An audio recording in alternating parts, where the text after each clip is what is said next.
tu n'as pas de limite. La plupart d'entre nous n'arrivent pas à réaliser leurs objectifs, à aller au bout de leurs rêves, tout simplement à cause des limites.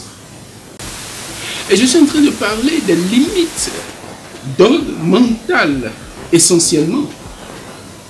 Et la question qu'on pourrait se poser, d'où viennent les limites? Les limites qui nous bloquent dans la réalisation de nos rêves viennent généralement de nos croyances. Et surtout des croyances limitantes. Lorsqu'on parle de limites, on veut tout simplement parler de croyances limitantes. Et d'où viennent nos croyances limitantes? Comment nos croyances prennent racine? Permettez-moi de vous donner ma façon d'appréhender les choses. Je dis généralement que avant notre naissance, lorsque nous étions dans le ventre de nos mamans, nous ne voyons pas de limites. Parce que nous étions un avec la source de création infinie. Nous ne sommes pas encore dans ce monde physique. Et nous ne nous inquiétons de rien du tout. Il n'y a qu'à partir de notre sortie, le jour où nous sommes nés, il n'y a qu'à partir de ce moment que nos croyances commencent par prendre racine. À partir de certains moments, nos parents vont nous éduquer sur la base de leurs croyances. Et ces croyances peuvent être des croyances qui élèvent comme des croyances qui limitent. En fonction de leurs expériences, en fonction de leur cercle religieux, en fonction de leur pays, peut-être en fonction de leur ethnie, ils vont nous transférer un certain nombre de valeurs et principes. Et rien ne nous garantit que ces valeurs et ces principes vont nous permettre de réussir. Lorsque nous avons l'âge de raison, c'est donc à nous d'aller vérifier, d'aller chercher si ces principes élèvent, si ces valeurs élèvent ou ces valeurs et principes nous limitent. C'est ainsi que nous découvrons que la plupart des principes, de nos principes et de nos valeurs, lorsque nous n'avons pas encore décidé de prendre l'entière responsabilité de notre vie, sont des valeurs et principes qui limitent. Ce sont des croyances qui nous limitent. Et ces croyances, donc, naissent de notre éducation parentale, de notre éducation scolaire, de notre éducation universitaire, de nos expériences. Parce que les expériences sont là pour pouvoir nous apprendre des leçons.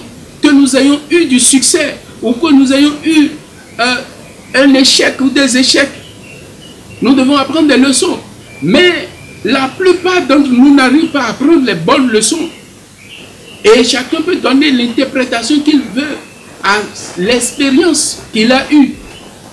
Ce qui fait que, par exemple, si un parent n'a pas eu du succès dans sa relation de couple, si sa femme l'a trompé par exemple, et suite à ça, il y a eu un divorce ou il y a eu une séparation, il peut dire, et s'il a répété la même expérience peut-être avec quelqu'un d'autre, il finira par conclure que les femmes ne valent rien.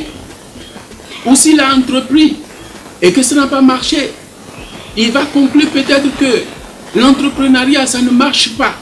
Autant aller se trouver un emploi quelque part et que c'est ça qui marche. Et c'est sur la base de ces expériences qu'il va éduquer sa fille ou son fils. Et c'est sur cette base que le fils aussi, s'il ne prend pas l'entière responsabilité de sa vie, il va bâtir également sa vie. Et il ne peut qu'avoir les mêmes résultats que son père a eu. À moins qu'il décide de changer les choses. À moins qu'il décide de pouvoir produire les types de résultats qu'il veut dans sa vie et dans sa carrière. Vous savez, les résultats que nous avons dans notre vie, notre avancement dans la vie, dépend essentiellement de deux choses. Ça dépend de ce que nous nous disons à nous-mêmes, l'autocommunication donc, et ça dépend des actions que nous nous posons suite à ce que nous faisons comme communication. Et lorsque nous avons ces limites en ce qui concerne l'âge par exemple, si bien que je peux me dire que à mon âge, je ne peux pas réussir. Je ne peux pas réussir ce truc-là. Je suis trop vieux. Je suis trop jeune. Ça, c'est une limite. Lorsque je me dis ça, par exemple, je ne vais pas réussir ce que je suis en train d'entamer. Lorsque je me dis que une femme ne peut entreprendre dans ce domaine, une femme ne peut mener telle activité, lorsque j'ai de tels types de pensées, je ne peux pas réussir ce que je vais faire. Alors qu'au fond de moi-même, je sais que je dois le faire. Mais je me dis, vu ce qui se fait sur le terrain, vu ce qui se fait généralement dans ma famille, vu ce que mon père a fait, vu ce que ma maman a fait, une femme ne peut entreprendre de telles activités. Une femme ne peut prétendre à tel poste. Cela peut être l'argent. Mes parents m'ont appris que l'argent est une mauvaise chose. Et en posséder beaucoup peut conduire à notre perte. Et que l'argent est la racine de tous les maux. Lorsqu'on vous a inculqué, transféré de telles choses, de tels enseignements, et que vous l'avez pris pour vous, vous ne pouvez pas réussir. Cela vous limite. Lorsque vous vous souciez tout le temps de la vie des autres, puisque c'est ce que, dans votre environnement, c'est ce qui a été toujours fait. On vous a dit qu'il faut plutôt travailler pour paraître, au lieu d'être authentique. Vous faites des choses pour faire plaisir, n'est-ce pas? Mais en réalité, cela vous limite, parce que cela ne vous permet pas de montrer qui vous êtes, et donc d'exprimer votre pleine potentialité. Lorsque vous vous laissez embrigader par la culpabilité, ce que vous avez fait de mal, oui, peut-être vous avez commis une erreur, mais si vous savez désormais ce qu'il faut faire, pourquoi vous n'oubliez pas ce qui s'est passé et que vous ne vous mettez pas maintenant à poser les bonnes actions? Si vous savez que vous avez mal agi, c'est bon, avancez maintenant sur la bonne voie. Mais lorsque vous vous laissez embaumer par la culpabilité, cela vous limite. Vous n'arrivez pas à travailler pour atteindre vos objectifs. Votre énergie est pompée, est volée par ses limites. Parce que pour réussir, vous avez besoin d'énergie. Et l'énergie est pompée par la culpabilité, est pompée par la limite liée au sexe, liée à l'argent, liée au regard des autres, liée à votre âge. Ce qu'il faut changer ici, c'est l'autocommunication et les actions. Et pour pouvoir changer ce que vous vous dites intérieurement, qui va propulser vos actions, il faudra aller à la racine des mots, comme on a l'habitude de le dire, pour pouvoir traiter quelles sont les causes. Et nous avons vu ensemble que vos croyances limitantes, vos limites vont plus loin. Leurs racines remontent à très loin, depuis votre enfance. Quelles sont ces croyances-là qui vous limitent? Il faudra faire la liste. Et quelles sont les nouvelles croyances qui vont plutôt vous propulser, qui vont vous aider dans la réalisation de vos rêves, de vos objectifs? Il faut également faire la liste.